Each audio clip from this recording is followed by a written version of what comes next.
My normal thing is if I'm south of I-10 is Champagne. If I'm north of I-10 is Champagne. They can spell it that way. Glad to be here. I've been told to stick to my script. Thanks to my speechwriter, Governor Jindal, Secretary Darden, Treasurer Kennedy, distinguished guests, sugar industry representatives, our partners, Imperial and Cargill, the members of Sugar's board, other important people to this project, including our lenders. There are a lot of them here. Will the lenders stand up or raise their hand? Where's the banks?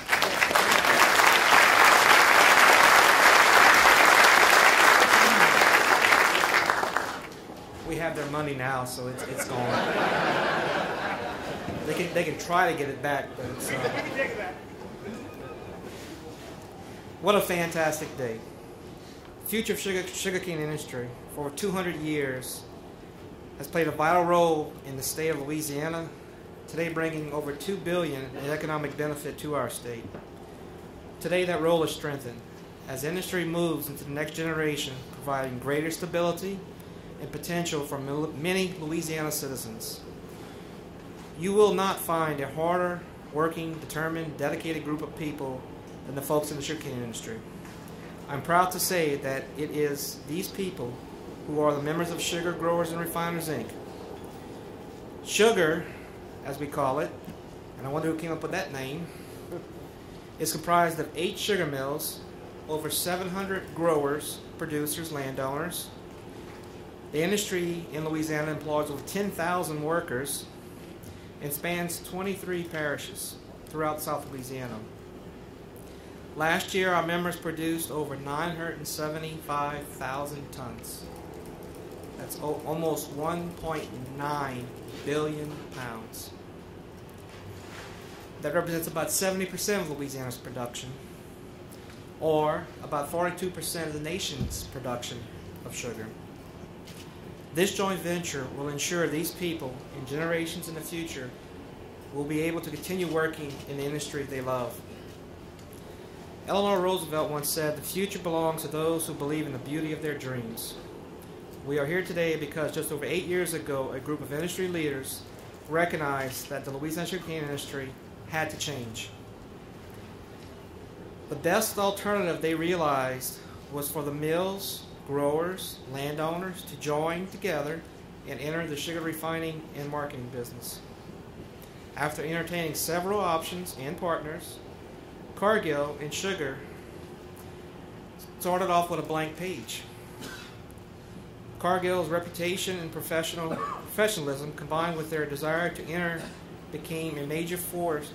Cargill's desire to become a major force in the U.S. sugar industry made them an ideal joint venture partner for Sugar.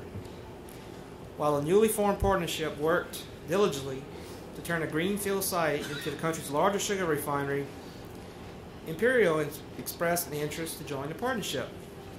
After we carefully considered all considerations, Cargill and Sugar liked what Imperial could bring to the table.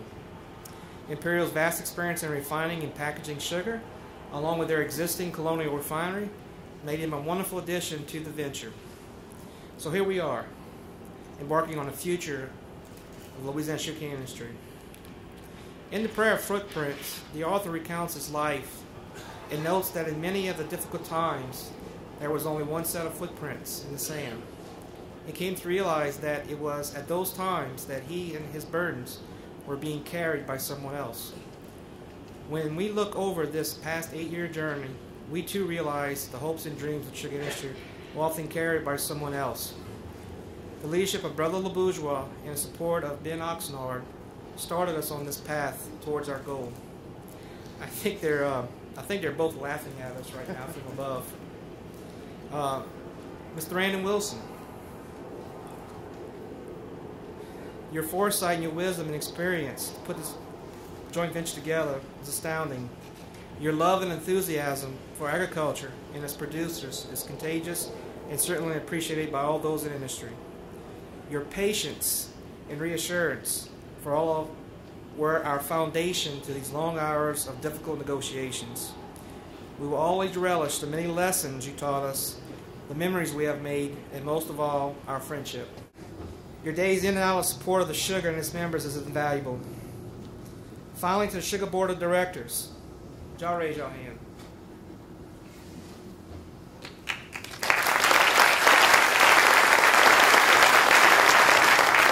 On behalf of the members of Sugar, we thank you.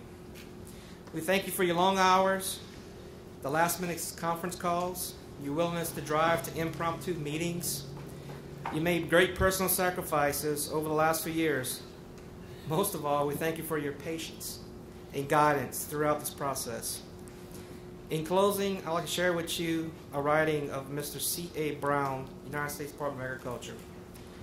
Probably no large agriculture industry on the continental United States is more subject to the uncertainties of fortune than that of sugarcane. Since the first establishment of the sugarcane industry along the northern coast of the Mexican Gulf, it has had to run a constant gauntlet of adversities at one time, from frost, floods, tornadoes, and at other times insects and cane disease, and still again from unfavorable trade and economic conditions.